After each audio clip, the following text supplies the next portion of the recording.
Hi, I'm Angelo Nico Siva Calares from Grade 12 UMS A, and I'm going to present 5 different types of bandaging using triangular bandage. Different types of folding, apex and base. First step with the apex folding is you fold it towards the other side. That's the first fold, and fold it for the second time, which is called broad bandage, and for the third time, which means the narrow bandage.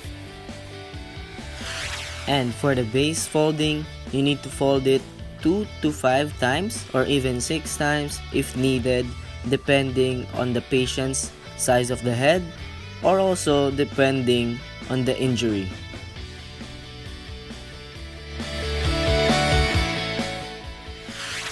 Five different types of bandaging. First is the wrist injury.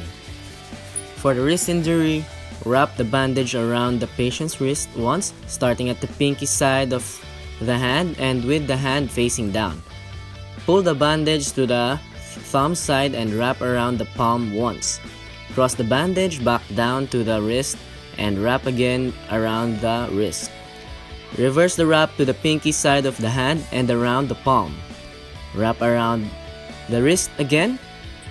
Use the rest of the wrap to stabilize the wrist. Make sure that you don't wrap the wrist too tightly. If the fingers begin to tingle or go numb, you should remove the bandage and re-wrap.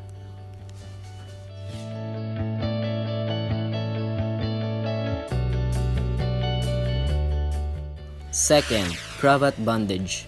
Place the center of the bandage over the wrist of the injured hand. Locate the side of the bandage where the thumb is and bring it away from the patient heading towards the knuckles. Now grab the other end of the bandage and cover the exposed portion of the hand on the same side. Once you reach the other side of the hand, cover the remaining exposed portion of the hand on the thumb side. Just cross the points of the bandage on the wrist until they become short, and from there bring the points together by making a square knot. The application should look like this when done.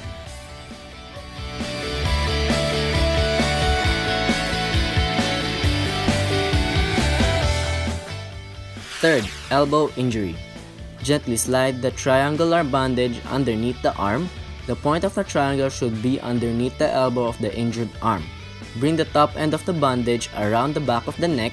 Tie the two ends of the bandage together in a reef knot above their collarbone and tuck in the free ends. Make sure the edge of the bandage by the elbow is secured by twisting the fabric and tucking in or using a safety pin to fasten.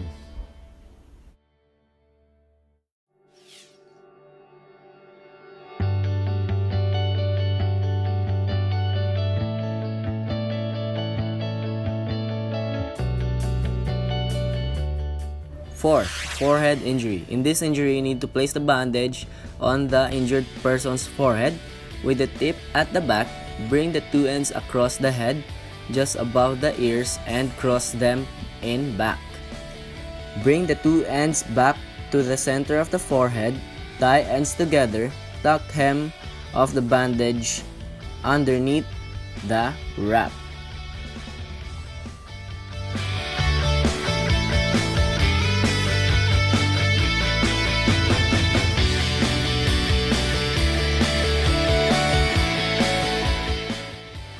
What a happy patient right there. And that's my mom. And the application should look like this when done.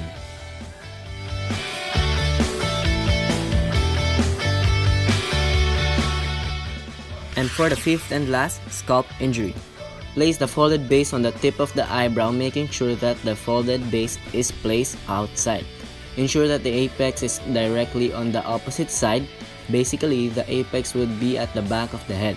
Grab the 2 points of the bandage towards the back, ensuring that the ears are slightly covered. After making the overhand, bring the points at the front and bring it just on the top of the folded base. Make a square knot. After this, go back to the front and insert the square knot at the front along with the rest of the points, spreading accordingly to the sides on the folded base. Remember the basic rule in bandaging, not too tight, not too loose. So ensure that your overhand is good enough. And application should look like this when done. Yan. Pwede na pang modeling ang nanay ko. Special thanks to my mother for being the model in this activity. ABS, baka naman kunin yung model. And once again, I'm Angelinico C. Vacalares from grade 12 UMS A, and this is my 5 types of triangular bandage. Thank you for watching, at mag-iingat tayong lahat.